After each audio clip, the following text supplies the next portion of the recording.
பெரியவாவின் அற்புதம். மலேசியாவிற்கு சென்ற 240 கிலோ ஐம்பொன் சிலை. யாரும் யாரையும் பார்க்காமல் நடந்த அதிசயம் இது. மகா பெரியவாவின் திருவிளையாடல். பெரியவாவின் கருணை இருந்தால் ஒரு காரியம் எப்படி தானாக நடக்கும் என்பதற்கு இந்த அனுபவம் ஒரு மிகச்சிறந்த உதாரணம். ரமேஷ் என்கின்ற பக்தரின் வாழ்க்கையில் நடந்த ஒரு சிலிர்ப்பூட்டும் அதிசயத்தை பற்றிதான் இந்த வீடியோவில் நாம் பார்க்க இருக்கிறோம். ரமேஷ் அவர்களுக்கு மலேசியாவில் நிறைய நண்பர்கள் உண்டு. ஒருமுறை அங்கிருந்து ஒரு நண்பர் இவரை தொடர்பு கொண்டார். மலேசியாவில் ஒரு இடத்தில் மகா பெரியவாவுக்கு சிலை செய்ய அவர்கள் முடிவு செய்திருந்தனர். ஆனால் அவர்கள் ஏற்கனவே அணுகிய இடத்தில் சில குழப்பங்கள் இருந்ததால் ரமேஷ் அவர்களை சரிபார்த்து தரும்படி வேண்டுகோள் விடுத்தனர். விசாரித்து பார்த்தபோது அந்த நண்பர்கள் ரமேஷ் அவர்களை தேர்ந்தெடுத்ததற்கு காரணமே அவருடைய வாட்ஸ்அப் முகப்பு படத்தில் மகா பெரியவா இருந்தாராம். நீங்களும் பெரியவாவின் பக்தர் தானே, நீங்கள் எங்களுக்கு இந்த சிலையை செய்து கொடுங்களேன் என அந்த பொறுப்பை ரமேஷ் அவர்களிடம் ஒப்படைத்தனர்.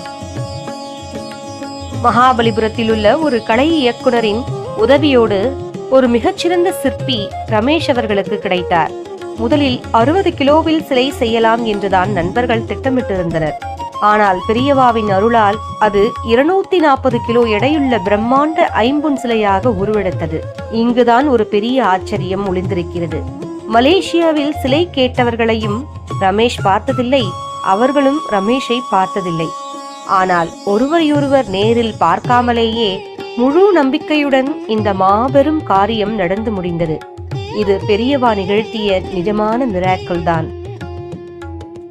இந்த சிலை இப்போது மலேசியாவில் உள்ள பினாங்கில் நிலை பெற்றுள்ளது.